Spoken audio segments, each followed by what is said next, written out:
Hello students, आज के video में मैं आप लोगों को एक्सप्लेन करूंगा दैट इज एक्सरसाइज 2.5 का क्वेश्चन नंबर 14। हम लोग क्लास 9 मैथ्स का चैप्टर 2 कर रहे थे दैट इज पॉलिनोमियल। इसके पिछले वीडियो में मैंने आप लोगों को एक्सप्लेन किया था एक्सरसाइज 2.5 का क्वेश्चन नंबर 1 से लेके 14 तक वो सारा करवा दिया था। इसी के साथ साथ अभी तक हम लोग इस चैप्टर का एक्सरसाइज 2.1 से लेके 2.4 तक वो सारा मैंने आप लोगों को एक्सप्लेन कर दिया था और इस चैप्टर का एग्जाम्पल क्वेश्चन भी मैंने आप लोगों को एक्सप्लेन किया है, ठीक है। और अभी तक हम लोग क्लास 9 मैथ्स का चैप्टर रिवीजन और चैप्टर 1 उसमें का जितना भी क्वेश्चन था विद एग्जाम्पल वो सारा करवा दिया है। तो अगर आपको उसमें से हर क्वेश्चन अच्छे से सीखना है, हर एक क्वेश्चन चैप्टर 1 चैप्टर 2 से, ठीक है, अगर अच्छा से सीखना और चैप्टर रिवीजन से तो आप लोग उसको मेरे यूट्यूब चैनल में देख सकते हो, ठीक है। उसको मैंने यूट्यूब चैनल में ऐसे प्लेलिस्ट अपलोड कर दिया, ठीक है।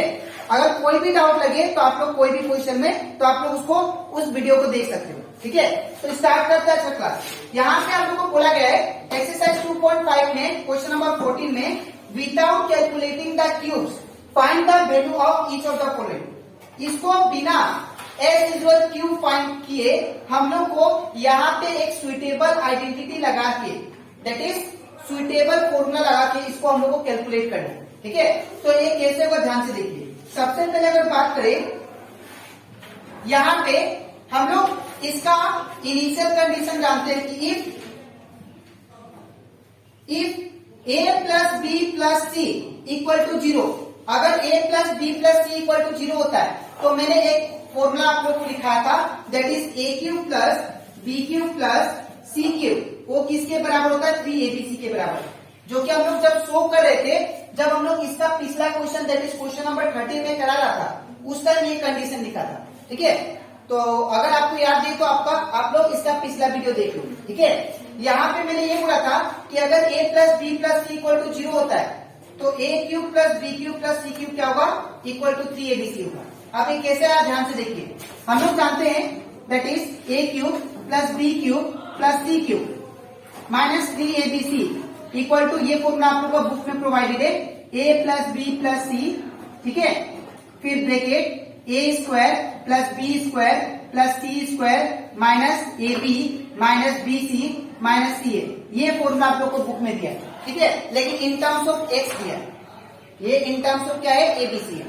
तो अगर a plus B plus C equal to 0 होता है, ये कंडीशन देता है, तो अगर आप इसमें पुट करो तो क्या आएगा a cube plus B cube plus C cube minus 3abc equal to, ये तो पूरा टर्म 0 हो जाएगा और 0 इंटू ये पूरा term that is a square plus B square plus C square minus A B minus B C minus C A, ठीक है ना।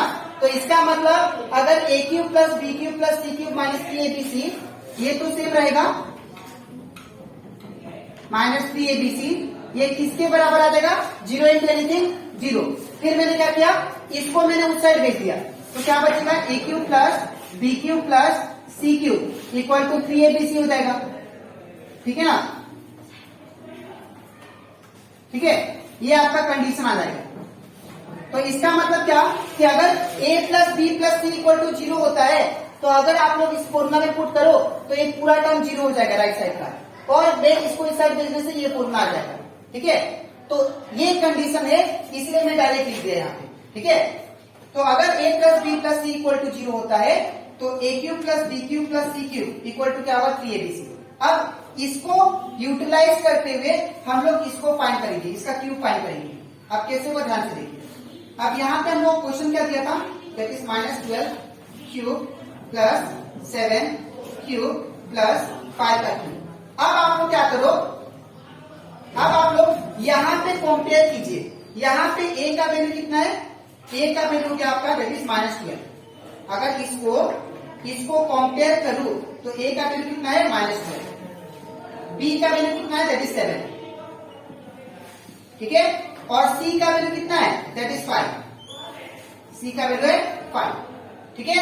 अब ये जो abc आया इसको आप लोग इसमें पुट कर दो तो 3 का 3 उसमें मतलब इंटू साइन, उसमें मतलब इंटू साइन, a का वैल्यू कितना है दैट इज -12 इंटू b का वैल्यू कितना दैट इज 7 इंटू c का वैल्यू कितना है, दैट इज 5। ठीक है, अब इसको मल्टीप्लाई करते हैं तो ये हो जाएगा 12 3 जा कितना होगा, दैट इज 36 इंटू 7 इंटू 5, फिर 36। अब ये जो है 3 इंटू -12 हुआ तो ये माइनस में आंसर आएगा। ठीक है ना, अब 36 इंटू 7, 36 इंटू 7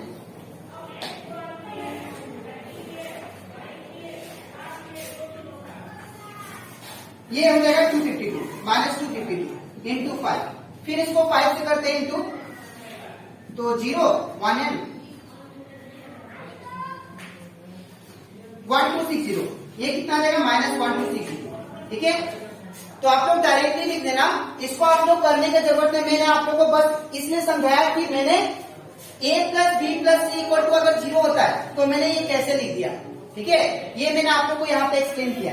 ठीक है, तो यहाँ पे मैंने क्या किया, ये फॉर्मूला लिख के मैंने इसको क्वेश्चन को लिख दिया, फिर मैंने कंपेयर किया, a की जगह पे क्या है -12, b की जगह पे 7, c का जगह पे क्या है 5। अब उसके बाद ये तीनों जो वैल्यू है हम लोग इसमें प्लेस कर देंगे, इसे मैंने प्लेस कर दिया और सिंपली इंटू करके हमारा आंसर कितना है, -1260।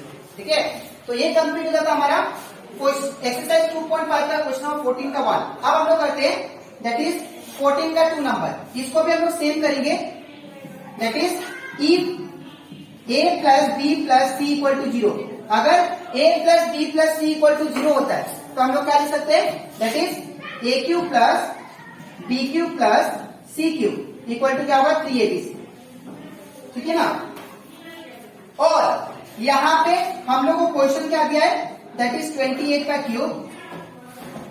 क्यूब प्लस -15 का क्यूब प्लस -13 का cube.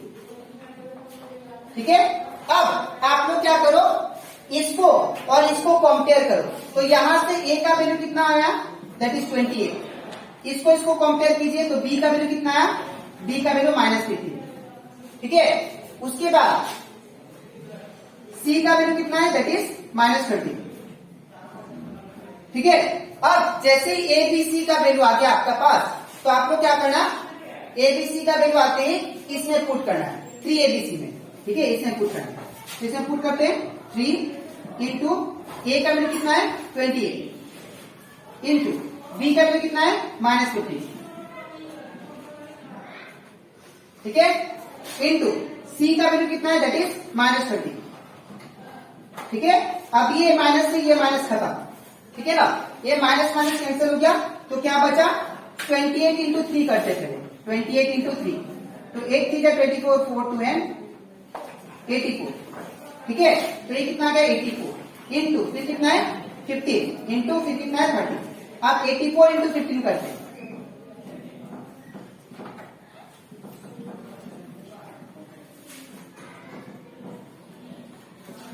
One two six zero, मतलब 420 इंटू 84 करते हैं तो यहाँ पे कितना आता है 1260। अब 1260 यहाँ पे लिख देते हैं, 84 इंटू 15 1260 इंटू फिर कितना है 30। अब इसको 13 से मल्टीप्लाई कीजिए तो ये हो जाएगा, दैट इज 0 8 7 3 0 6 2 1, तो 0 8 16380, तो यहाँ पे कितना आएगा 16380। ठीक है, तो ऐसे करके विदाउट कैलकुलेटिंग द क्यूब, बिना कैलकुलेट किए क्यूब को आप लोग इस फॉर्मूला के थ्रू आप लोग इस तरह निकाल सकते हो। ठीक है, तो आई होप आप लोग को क्वेश्चन अच्छे से क्लियर हो गया होगा। ठीक है, अब इसके नेक्स्ट वीडियो में मैं आप लोग का नया चैप्टर स्टार्ट करूंगा, दैट इज चैप्टर 3। ठीक है, तो आई होप आप लोग को अच्छा से ये जो भी चैप्टर है, इस चैप्टर का जो भी डाउट है, अगर आप लोगों को लगता है तो आप लोग इसका वीडियो जो भी है पिछला वीडियो आप लोग देख सकते हैं। ठीक है, तो आज के लिए इतना ही, मिलते हैं नेक्स्ट वीडियो में।